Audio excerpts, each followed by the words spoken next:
Hey, hey, it is 5:30. I am yelling because I'm excited, very excited to be here to talk to all of you, and I'm so glad you joined me. Okay, I'll calm down. Thank you so much for doing so. It has been a week. It feels like it's been a long time since the last time I held this podcast. So I am feeling really good today, and I have a lot to share with you. And we are going to take a short break from talking about kids who can see ghosts today in specific detail. I'm actually going to talk about neglected children, and it is a topic that I'm passionate about. Other than neglected children, I'm sorry, other than who can see ghosts. And the reason that I decided to make this blog is from the request of a listener. She contacted me and she mentioned that she wanted to learn more about neglected children and even neglected children who can see ghosts, which was interesting to me. And I think she was someone who was actively responding to me on the podcast one day. So I promised her that I would write that blog, and I did. And if you guys have requests like that, we can also put that onto the blog as well and discuss it in detail for all of you. So if you want to do something like that, like come on to the actual podcast, you can. You can get on Podbean and talk to me live, Podbean, Podbean. And you can also reach me by email, kidscanseeghosts@gmail.com, or use my phone number, 765-205-1959. I am actually live right now on 3 different sites. One is Facebook. The other is Instagram at Dr. Lisa 3, or on Instagram at Kids Can See Ghosts. Is it Can You? I can't even remember. I think it's Kids Can See Ghosts. And that's my handle. So make sure you, if you want to hear these blogs live while I tell the story, you can do that on Instagram or Facebook. So let's get started. One of the things that I want you to always remember about the blogs that I write is that they are actually true and have happened to me, and they also happened as I worked as a psychologist. So some of this stuff is many years ago. And so a lot of these kids are grown now. Don't forget that they're grown. The kids in earlier blogs are who I'm referring to. A lot of them are probably, God, I'm old now, guys. A lot of those kids are probably close to 30 now, a lot of them, or at least their mid-20s. The younger ones, the ones that were in elementary school, like child A. And then some of the teenagers are obviously, close to they're about 30 now. So really old. I think I can officially say that now because I've had the big one, the 50th birthday. So I think I can officially say I'm old now. Some of you don't understand that yet, but you will. Let's talk about having empathy for other people. This is almost a subject that, I shouldn't have to talk about, and, you guys shouldn't have to hear about. But unfortunately, for this blog, I decided to add it. I hear a lot of negative comments about children, and that includes teenagers.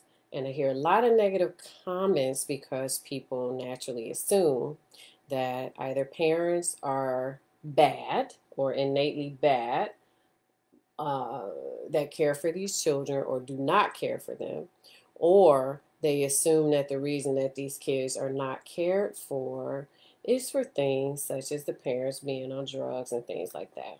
Now, obviously, we can't deny that those things happen because they do, right? Right.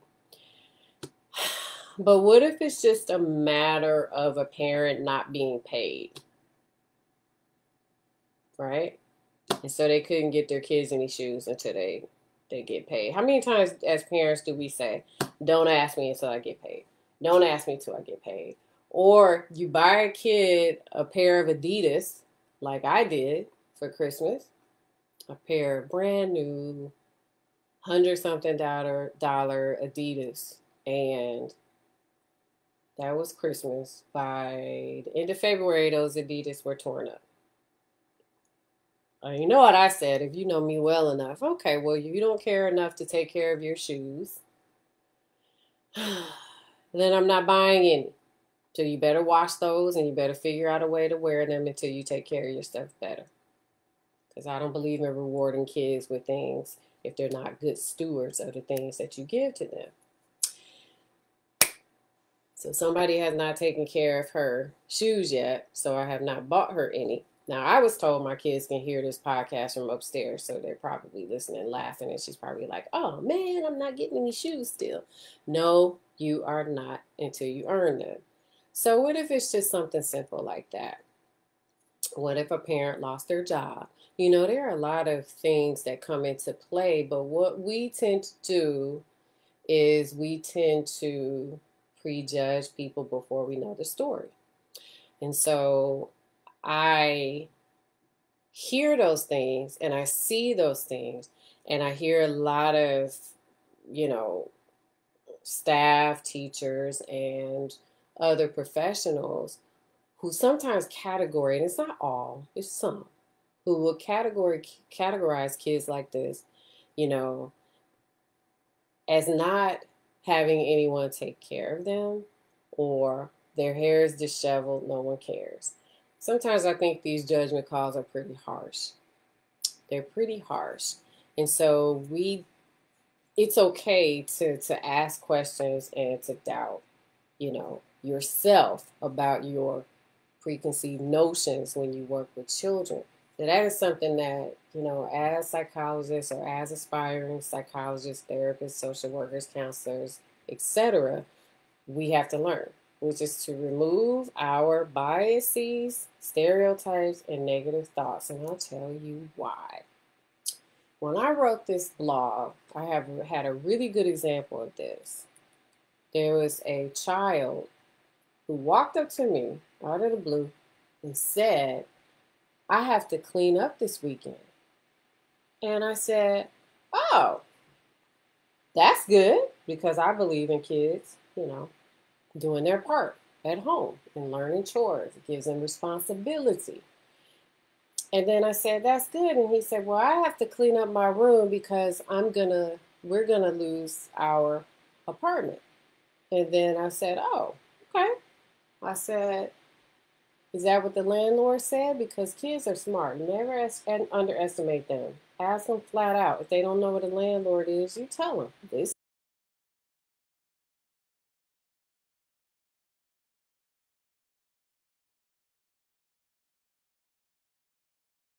What do you think you should do to help?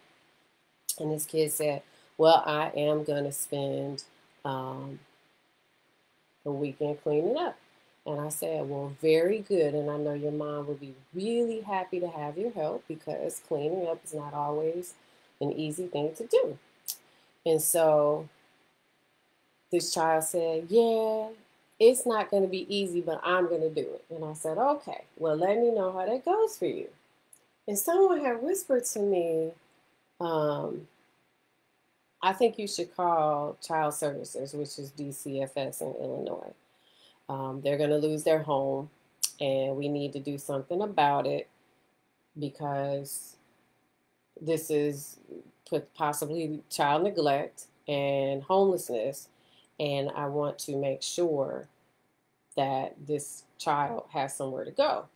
And I said, no, we are not calling DCFS on this parent. Absolutely not. Some people have never lived that kind of life. They don't know what it's like to possibly get evicted or lose their home. It's not a good feeling. I am one who knows what that feels like. It's not a good feeling. It didn't mean that I wasn't a good mom when some of those things happened to me. It's just that at the time we were going through something bad. And so that's how I tend to look at kids, from the lens of, okay, let's see how this resolves itself. This kid is not in imminent danger or harm to themselves, or no one's trying to hurt them. They're actually trying to fix a problem.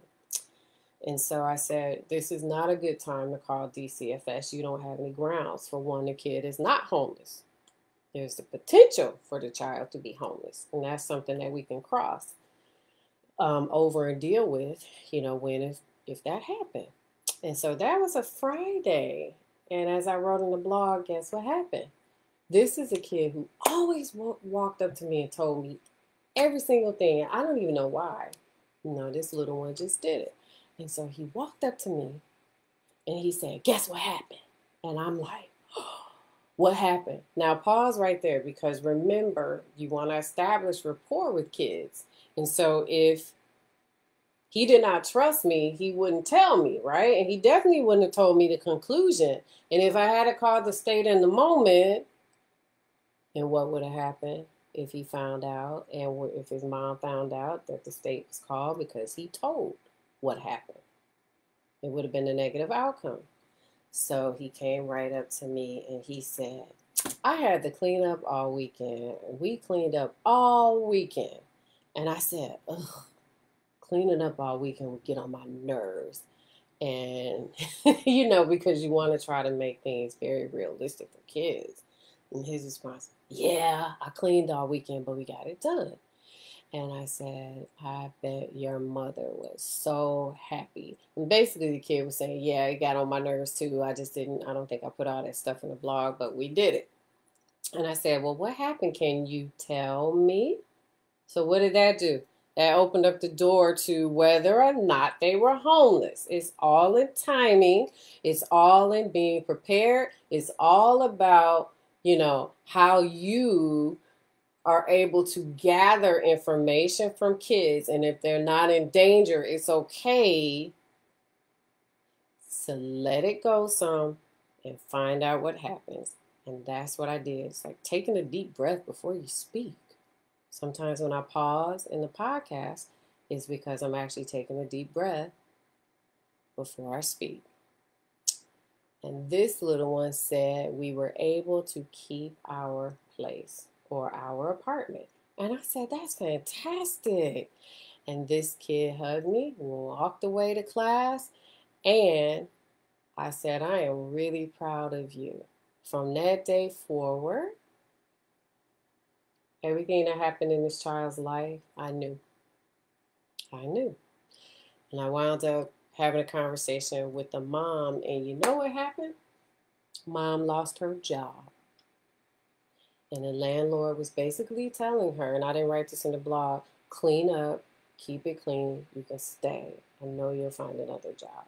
So this was not a case where this kid was actually going to be homeless. You have to get to the root of the story. However, when looking at this kid, the first response from another professional was to call the state when the mom actually lost her job. You see what I did with this kid? I asked that in the blog. You see what I did? I waited. And the kid came to me and told me. So the family was suffering a loss. And when the family suffered a loss, the way that it was interpreted to this kid was, we have to keep our place clean up. But the mom didn't say it's because she lost her job. I mean, we don't typically tell our kids all those details anyway. But if you establish rapport with the kid and you remove your personal experiences and biases toward each child, then guess what? It will open up the door for you to be able to have a conversation, and you will gather more information. Because anyway, I don't know if any of you have ever called the state on a child, but DCFS in particular wants to know a whole host of information. And sometimes it's so much information that the kids and I, when I do have to report their parents, we sit there and we type it together because sometimes it's a lot of information. And so you have to have that kind of bond with these kids or develop that kind of rapport so that they will give you all of that information, because that's your job. You don't want to miss out on any pivotal information to that child's case. Now, if that child had told me we lost our place, we're going to be homeless, before I called the state, I would have definitely called the mother and asked what's going on and how can I help. And then if we couldn't help, then getting the school district on board. Most school districts have some ways of helping their homeless children, and then also, you know, getting the state involved to help give them services for, to address their homelessness. So there are a lot of different things you can do. And so the reason that I brought that up primarily in the beginning of this podcast is because this is a child who seemed as if he was neglected. And my response was to have a little bit more empathy, more so than putting my psychology hat on specifically and asking, are you homeless? Are you this? Are you suicidal? Are you homicidal? Are you, looking for emotional dysregulation and all those different things? It was just a simple conversation. That's actually the tactic that I use with nebulous children as well, which is what gets them to start talking at some point about their experiences with seeing ghosts. And I'm chuckling a little bit because it seems manipulative, and I guess it kind of is, but at the same time, it gets you the information that you need. It gets them the information that you need. It gets you the information that you need about your clients. And so we encounter a whole lot of different people, and we constantly have to make a lot of decisions in order to problem solve situations for families. So I was armed and ready to problem solve this potential homeless situation with this family. And something that I always tell my students is that a lot of this problem solving ability happens on the fly and it's pretty quick. You also have to know exactly what you are dealing with, discussing, and you have to use your training in order to get through some of this stuff. Now, when it comes to, working with neglected children, there are a lot of parents who do not neglect their children on purpose. Let me say that from day one. Again, there can be a situation that occurred that caused some of the neglect. But parents who truly care about their kids, if the kids are neglected, you have to get to the root of the problem, because not all of it is done on purpose, okay? Now, that doesn't mean that we don't have to make a referral to the state. Let's be clear about that. There's medical neglect, so that's another category of neglect. So there's a lot of different, avenues for neglect. So you have to be careful. So that's why I waited with that child I just spoke of to see what was happening before I called the state. Now, when you do have to contact Children's Services, or here in Illinois we call it DCFS. I don't know what I was thinking about. You do that because you do want to protect children. Now, honestly, I haven't had to call or write a DCFS report in over 20 years until now. I'm writing too many now. So this was a really good blog for me today, because I'm also going to vent, because I'm tired of writing those reports. I'm tired of writing those reports about neglected and abused children. I have what is it called? It's not anger. When people abuse kids, a disgust within me over abuse and neglect. When it is so harmful to kids, the psychological damage of abuse, it just makes me boil. And I'm writing too many of those reports. So I am mandated to do so. Some of you are mandated to do so. So parents, we don't have a choice. When we have to call, we have to call. When we have to write the report, we have to write the report. And so I haven't had to do that as much as I am now. And my days, as of the past 2 to 3 weeks, have been, and at the time of this blog, I hadn't written a report to DCFS in 20 years. So here we are. When did I write this? Probably in November of 21. December of 21. So just in about 4 months, I am writing report after report to DCFS. So we still have to do it when we suspect or have knowledge of abuse. You have to do it. And so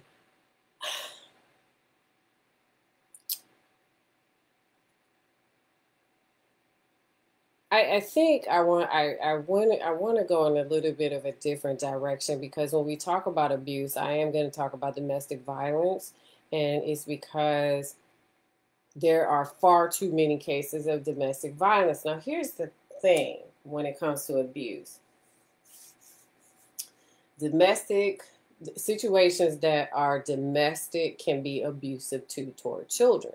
And I'm not just talking about physical abuse, I'm also talking of emotional abuse.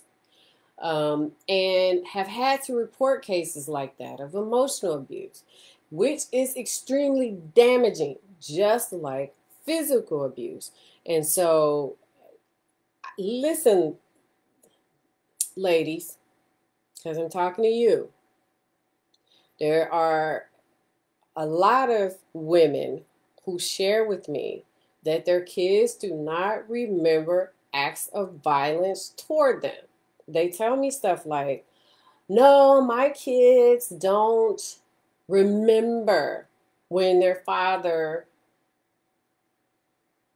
hit me in the face and threw me up against the wall and hit me in the head with, damn it, anything, right?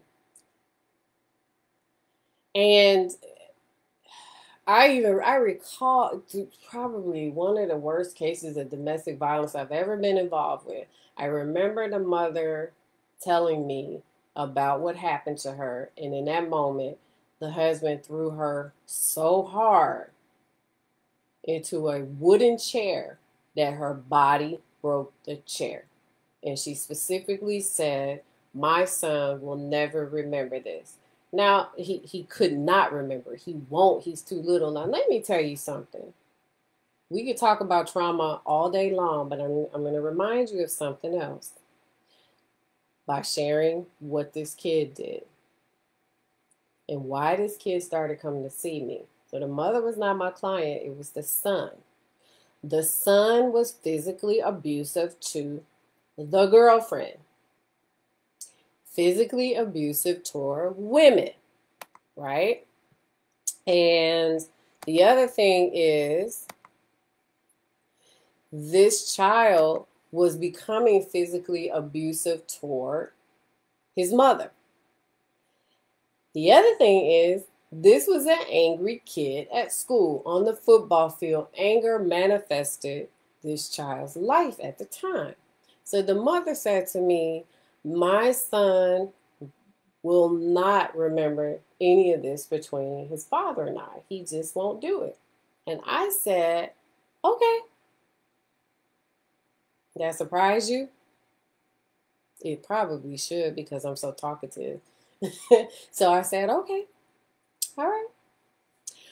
So then I had a chance to start seeing the son right after I interviewed the mother, knowing that the reason he was coming to see me is because of all of the anger and the violence that he was inflicting upon females, right? Where the heck do you think he got that kind of behavior from? The reason the mom said that is because she thought that she shielded him from all of that, and that she actually divorced the father. So she thought, okay, getting rid of the dad, he's going to grow up not remembering because he was so young. Guess what? He did remember. And he was very hateful toward his mother. He was mad at women. He never liked how his mother, according to him, allowed his dad to do that. Now, you and I know that he was a kid and his thinking was off with that comment. That's what he said. I still remember them to this day. And so the cycle of violence continued because now this teenager has started abusing women.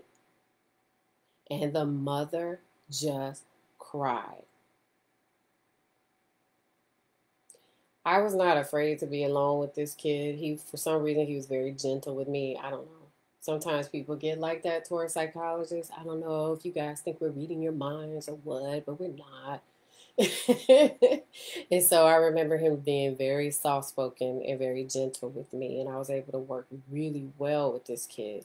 But he did remember because I asked him specifically about anything, as we went on in therapy, anything that he did remember to get to the bottom of his anger. And you know what example he used? When his mother was thrown into that wooden chair. And I said to the mom, he remembers that moment. He was 3 years old. He remembered. People typically remember things in their past starting at 3 years old. Now, some of us can and some of us can't. I can't remember things from when I was 3 years old. My husband can remember things very clearly from the time he was about 2 or 3, and his brain is always interesting to me. That's a different story. But most of us cannot do that. But this is a kid who can do it, and this mother cried. This mother cried. I know there are a lot of questions as to why abuse occurs. In that example,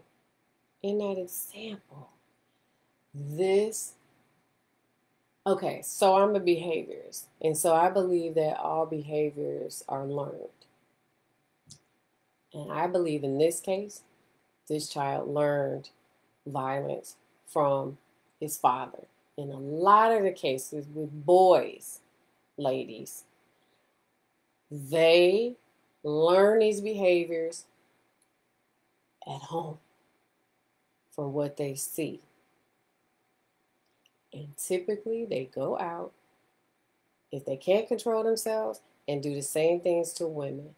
Now, what do little girls do? I'm sure you can guess. They allow it to happen. It's so scary to kids, guys. And so this is just some of the reasons why, we have to talk openly about these things and also refer, these kids who are victims to DCFS. Any abuse, you go ahead and you report it.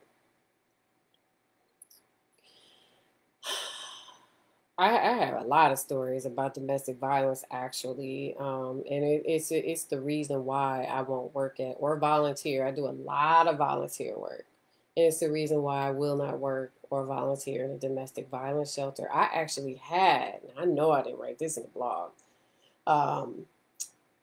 One time I was working with an abused wife, and I actually had a father come after me once over it. Yeah. I actually had a dad. Well, he wasn't a father. I'm sorry. He was her husband. He came after me because we, meaning the company that I work with, we put the mother in a domestic violence shelter with their children. And the father came after me in particular, but the agency. It is a hard thing for me to deal with, and you don't have to in this field. So anybody that comes after you like that or threatens you, you do not have to work with them ethically. You don't even have to do a termination of services if you feel threatened.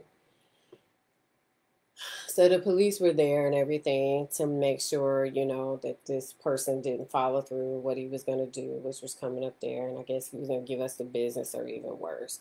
And he couldn't find her or the children, and he wound up getting arrested. So, it gets really bad. But these are some of the reasons why I don't work in domestic violence. But I can do the trauma from the acts of domestic violence witnessed by these kids.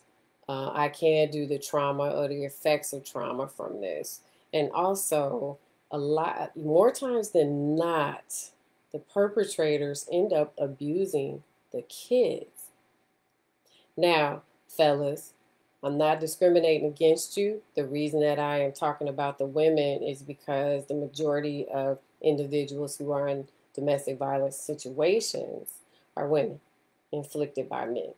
But can men be abused as well? Absolutely. Absolutely. All right. So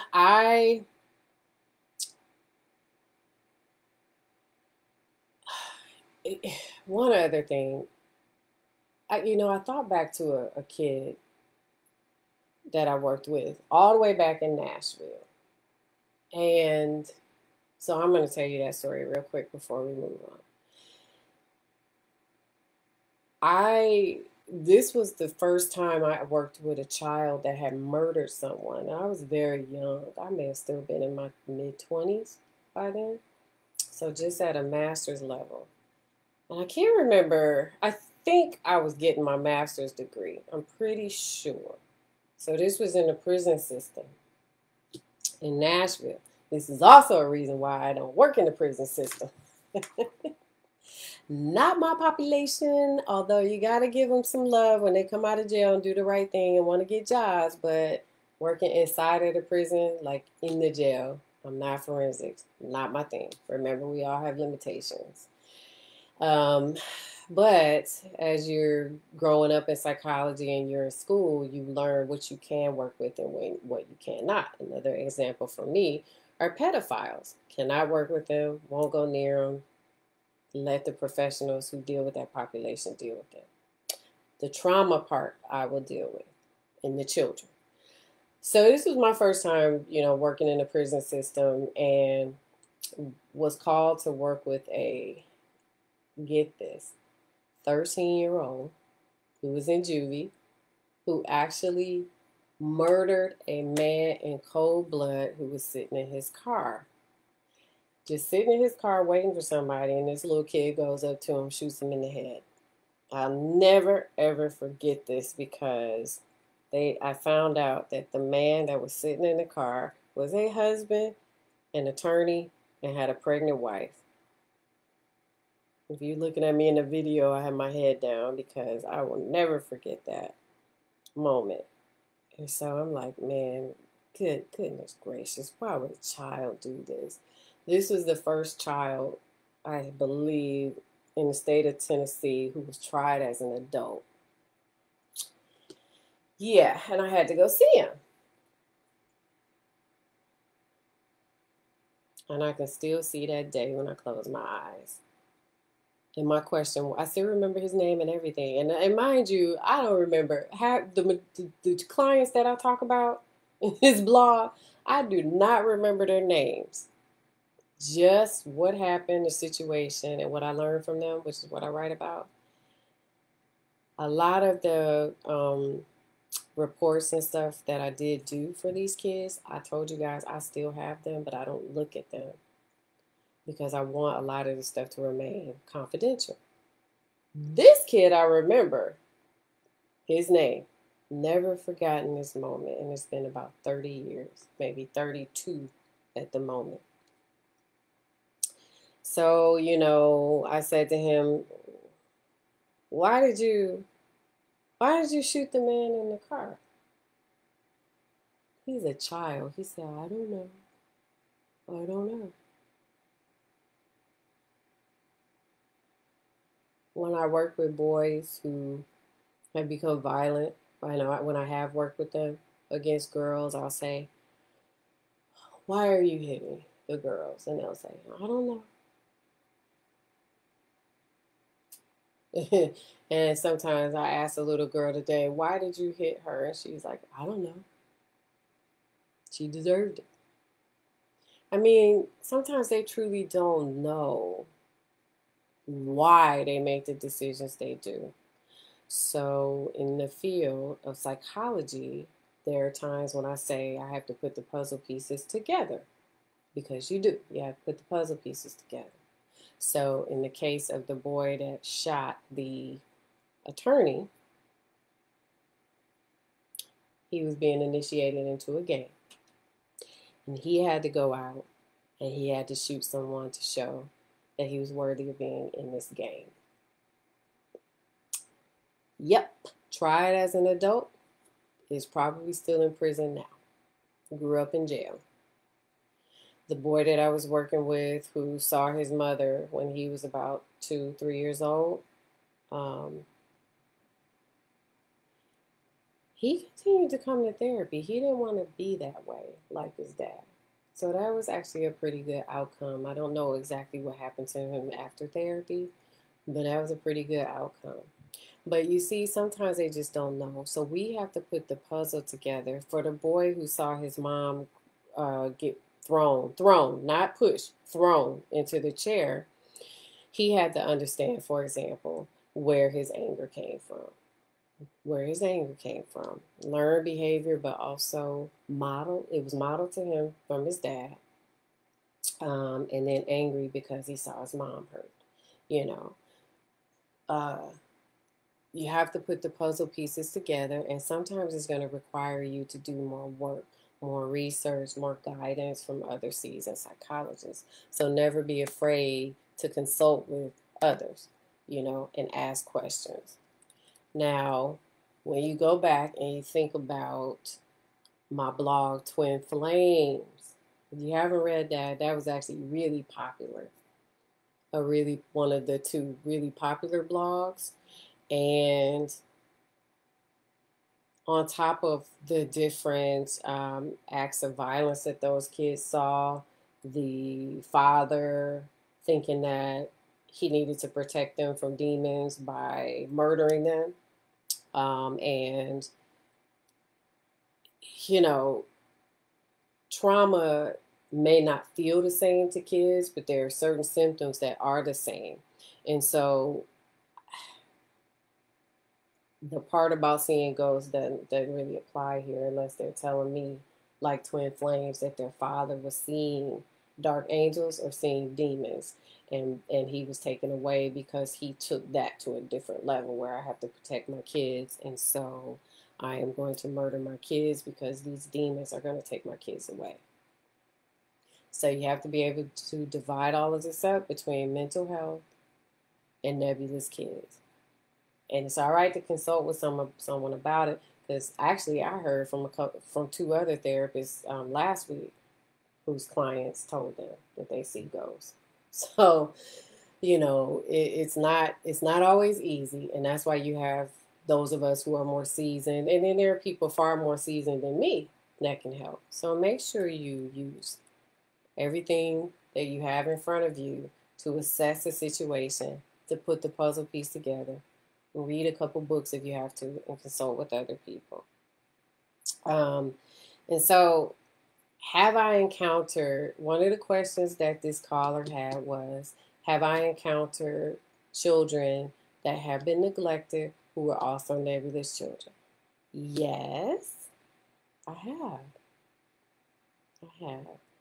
Twin Flames were, I'm not going to say they were fully neglected, but they were semi-neglected because the father had so many mental health concerns himself. And I think I wrote in the blog that I didn't know what happened to their mother or where she was. I think originally, and I can definitely look this up, I think originally she was in a picture and she had the same kind of visions Dad did, but over time I didn't hear from her or about her any longer.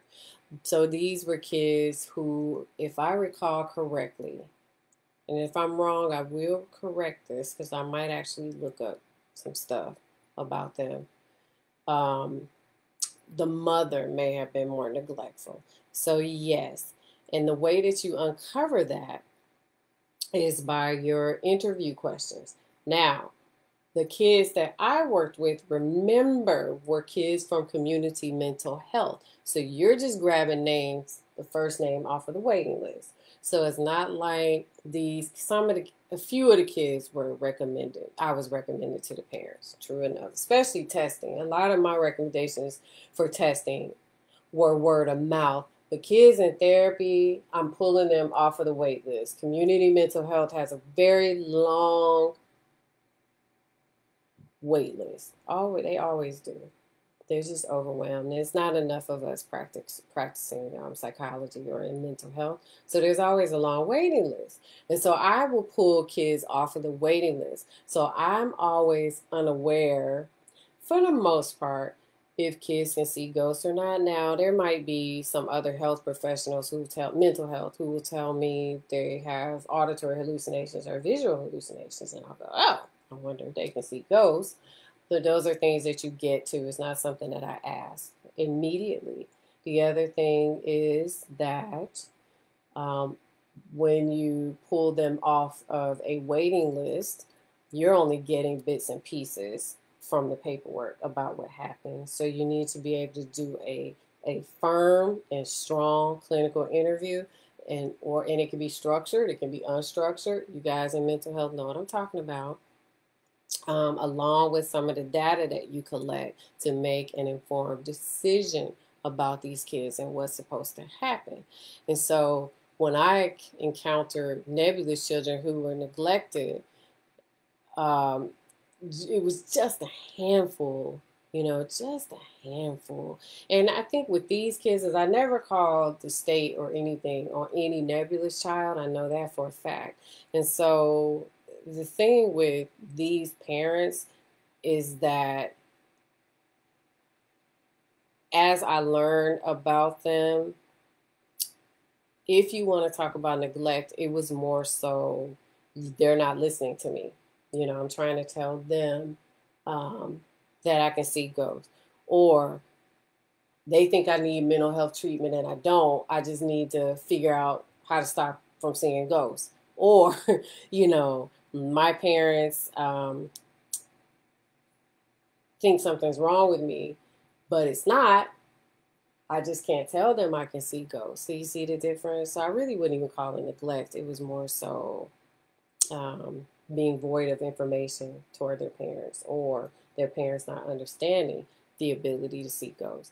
And so they were kind of like, fix my kid. My kid is saying they see ghosts. There's people Google stuff and they'll say this is a visual hallucination, blah, blah, blah, blah, blah. When I would just see the kids by themselves or when they were absent from their parents, then they would talk more about their relationships with their parents, but also about their ability to see ghosts. And so that's when they would say, I did tell my parents didn't listen, or I did tell my parents and my parents were like, oh, you're just, nuts and stuff like that. So name calling sometimes, not to the extent where these kids were not well taken care of. When both parties, parents and kids, feel comfortable with you, teenagers and kids, they will talk to you about these things, but you have to be very impartial. You have to remove your biases and stereotypes. You don't assume. Get to the root of the problem. Get the facts. Don't assume. It's a good question, Miss Caller, to ask me that about neglected children. I'm trying to think of what else I want to say about neglected kids.